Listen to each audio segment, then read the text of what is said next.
والسلام علی رسولہ الکریم اما بعد فاعوذ باللہ من الشیطان الرجیم بسم اللہ الرحمن الرحیم وَإِذَا لَقُوا الَّذِينَ آمَنُوا قَالُوا آمَنَّا وَإِذَا خَلَوْا إِلَى شَيَاطِينِهِمْ قَالُوا إِنَّا مَعَكُمْ إِنَّمَا نَحْنُ مُسْتَهْزِئُونَ۔ صدق اللہ العظیم۔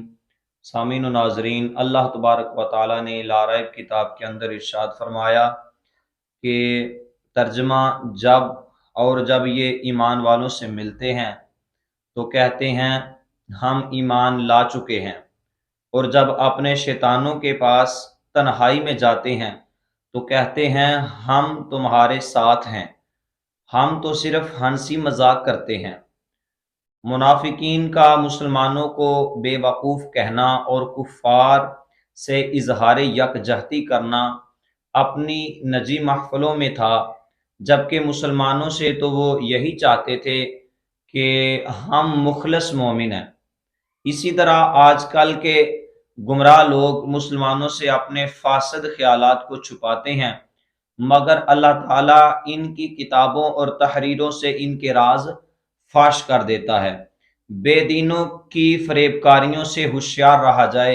یاد رہے کہ اس آیت سے مسلمانوں کو خبردار کیا جا رہا ہے، مطلع کیا جا رہا ہے کہ وہ بے دینوں کے فریب کاریوں سے ہوشیار رہیں اور ان کی چکنی چپڑی باتوں سے دھوکہ نہ کھائیں۔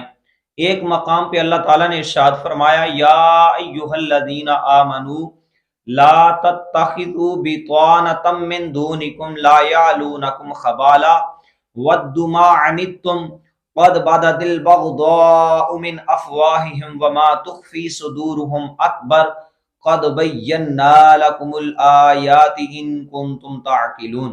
ترجمہ، اے ایمان والو، غیروں کو رازدار نہ بناؤ، غیر کو اپنا راز نہ بتاؤ۔ اللہ فرما رہا ہے وہ تمہاری برائی میں کمی نہیں کریں گے، وہ تو چاہتے ہیں کہ تم مشقت میں پڑ جاؤ، بے شک ان کا بغض ان کے منہ سے ظاہر ہو چکا ہے، اور جو ان کے دلوں میں چھپا ہوا ہے وہ اس سے بھی بڑھ کر ہے۔ بے شک ہم نے تمہارے لیے کھول کر آیتیں بیان کر دی اگر تم عقل رکھتے ہو تو۔ فرمایا ہا انتم ہؤلاء تحبونہم ولا يحبونکم وتؤمنون بالکتاب کلہ وَإِذَا لَقُوكُمْ قَالُوا آمَنَّا وَإِذَا خَلَوْا عَدُّوا عَلَيْكُمُ الْأَنَامِنَ مِنَ الْغَيْظِ قُلْ مُوتُوا بِغَيْظِكُمْ إِنَّ اللَّهَ عَلِيمٌ بِذَاتِ الصُّدُورِ۔ اور فرمایا خبردار، یہ تم ہی ہو جو انہیں چاہتے ہو اور وہ تمہیں پسند نہیں کرتے، حالانکہ تم تمام کتابوں پر ایمان رکھتے ہو، اور جب وہ تم سے ملتے ہیں تو کہتے ہیں کہ ہم ایمان لا چکے ہیں، اور جب تنہائی میں ہوتے ہیں تو غصے کے مارے تم پر انگلیاں اٹھاتے ہیں۔ اور اے حبیب فرما دیجئے اور فرما دو اپنے غصے میں مر جاؤ، بے شک اللہ تعالی دلوں کی بات کو خوب جانتا ہے۔ ان تمسسکم حسنۃ تسؤہم وان تصبکم سیئۃ یفرحوا بها وان تصبروا وتتقوا لا یضرکم کیدہم شیئا ان اللہ بما یعملون محیط۔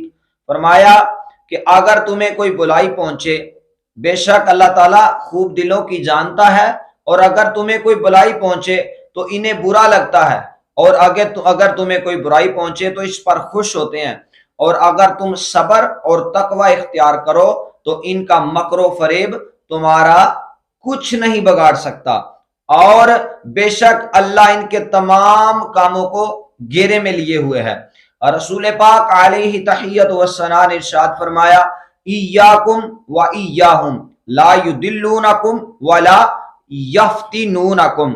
رسول اللہ نے ارشاد فرمایا ان سے دور رہو اور انہیں اپنے سے دور کرو، کہیں تمہیں وہ گمراہ نہ کر دیں اور کہیں وہ تمہیں فتنے میں نہ ڈال دیں۔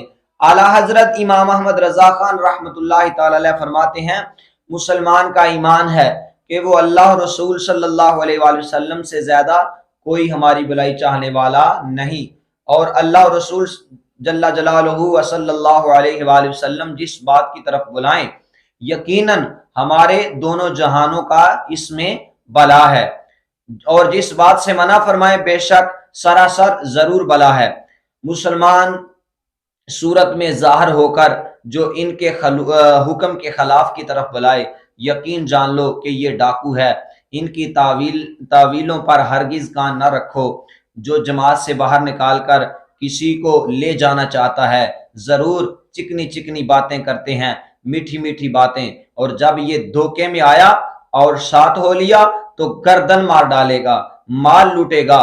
شامت اس بکری کی کہ اپنے راعی یعنی چرانے والے کا ارشاد نہ سنے، اور بیڑیا جو کسی بیڑ کی اون پہن کر آیا اس کے ساتھ ہو لے۔ ارے مصطفیٰ صلی اللہ علیہ وآلہ وسلم تمہیں منع فرماتے ہیں کہ وہ تمہاری جان سے بڑھ کر تمہارے خیر خواہ ہیں۔ حریص علیکم، تمہارا مشقت میں پڑنا ان کے قلب اقدس پر گراں ہے۔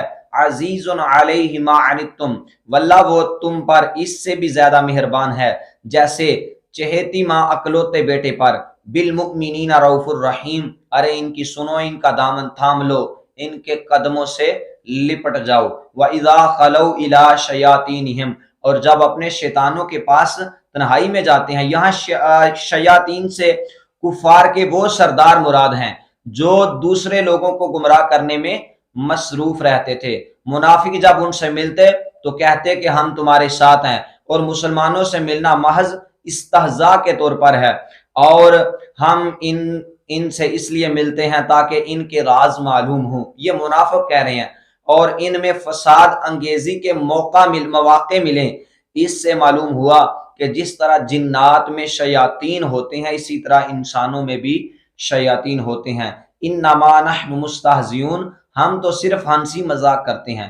منافقین صحابہ کرام رضی اللہ تعالی عنہم کے سامنے ان کی تعریفیں کرتے اور بعض میں مذاق اڑاتے۔ بعد میں اس بات کو بیان کرنے کے لیے یہ آیت مبارکہ نازل ہوئی، صحابہ کرام اور علماء دین کا مذاق اڑانے کا حکم۔ سنیے، اس آیت سے معلوم ہوا کہ صحابہ کرام رضی اللہ تعالیٰ عنہم اور پیشوان دین کا مذاق اڑانا منافقوں کا کام ہے۔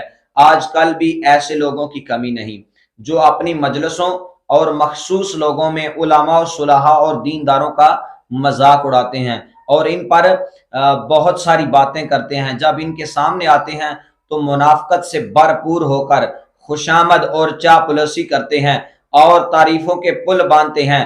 یوں ہی ایسے لوگوں کی بھی کمی نہیں جنہیں مذہب اور مذہبی نام سے نفرت ہے اور مذہبی حلیہ وضاقتہ دے کر ان کی طبیعت ہی خراب ہو جاتی ہے۔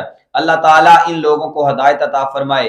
یاد رہے کہ انبیاء اکرام علیہم السلام اور دین کا مذاق اڑانا کفر ہے، صحابہ اکرام رضی اللہ تعالیٰ عنہ کی بے ادبی گمراہی ہے، اور اسی طرح علم کی وجہ سے علماء دین کا مذاق اڑانا کفر ہے ورنہ حرام۔ اللہ یستہزئ بہم ویمدہم فی طغیانہم یعمہون، فرمایا اللہ ان کی ہنسی مذاق ان کا بدلہ دے گا، ان کی ہنسی مذاق انہیں بدلہ دے گا، اور وہ انہیں مہلت دے رہا ہے کہ یہ اپنی سرکشی میں بٹکتے رہیں۔ اللہ تعالیٰ استہزاء یعنی مذاق کرنے اور تمام عیوب سے پاک ہے۔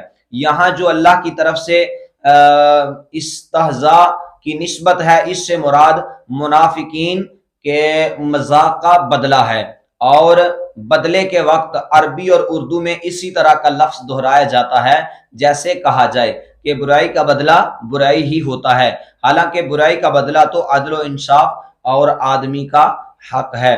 سامعین محترم، اس آیت میں ان لوگوں کا ذکر کیا گیا جو منافقین، جو سامنے تو کوئی باتیں کرتے ہیں لیکن جب علیحدہ ہوتے ہیں پھر کوئی کرتے ہیں، جب اپنے لوگوں کے پاس جاتے ہیں منافقین تولے کے پاس تو پھر جا کر کہتے ہیں کہ ہم تو صرف ہنسی مذاق کرنے کے لیے گئے ہوئے تھے۔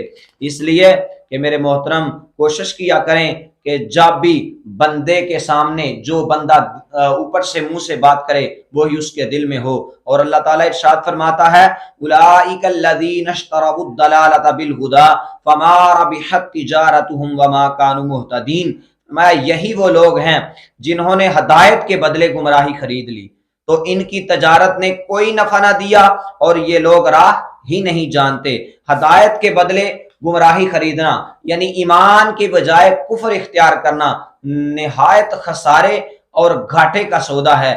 یہ آیت یا تو ان لوگوں کے بارے میں نازل ہوئی جو ایمان لانے کے بعد کافر ہو گئے، یا یہودیوں کے بارے میں نازل ہوئی جو پہلے تو حضور پر نور صلی اللہ علیہ وآلہ وسلم پر ایمان رکھتے تھے، مگر جب حضور کی تشریف آوری ہوئی تو منکر ہو گئے، یا یہ آیت تمام کفار کے بارے میں نازل ہوئی اس طور پر کہ اللہ تعالیٰ نے انہیں فطرت سلیمہ عطا فرمائی، حق کے دلائل واضح کیے، ہدایت کی راہیں کھولیں، لیکن انہوں نے عقل و انصاف سے کام نہ لیا اور گمراہی اختیار کی، تو وہ سب سے زیادہ نقصان اٹھانے والے تاجر ہیں کہ انہوں نے کوئی نفع ہی نہیں بلکہ اصل سرمایہ بھی تباہ کر لیا۔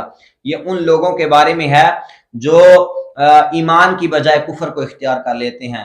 سامعین محترم، قرآن کریم برہان رشید کے اندر اللہ تبارک و تعالیٰ نے بڑا واضح اعلان فرما دیا کہ منافقوں کی طریقوں پہ نہ چلو بلکہ میرے نبی علیہ الصلوۃ والسلام کے اور صحابہ کرام کے طریقے پر چلو۔ حضور نے فرمایا کہ بہت سارے ایسے لوگ ہیں، حضور نے اس طرح لائنیں لگا کر بتایا، فرمایا یہ سارے راستے ہیں، اور ایک سیدھی لائن کھینچی، سیدھی لکیر کھینچ کر فرمایا ایک یہ راستہ ہے، فرمایا باقی سارے راستے جو ہیں وہ جہنم کی طرف جا رہے ہیں، ایک یہی صحیح راستہ ہے جو جنت میں لے جائے گا۔ صحابہ نے عرض کیا یا رسول اللہ یہ کن کا راستہ ہے؟ میرے آقا نے فرمایا یہ میرا اور میرے صحابہ کا راستہ ہے، جو اس راستے پہ چلتا رہا، جس نے یہ راستہ اختیار کیا، اس راہ کو نہ چھوڑا، فرمایا وہ جنت میں چلا جائے گا۔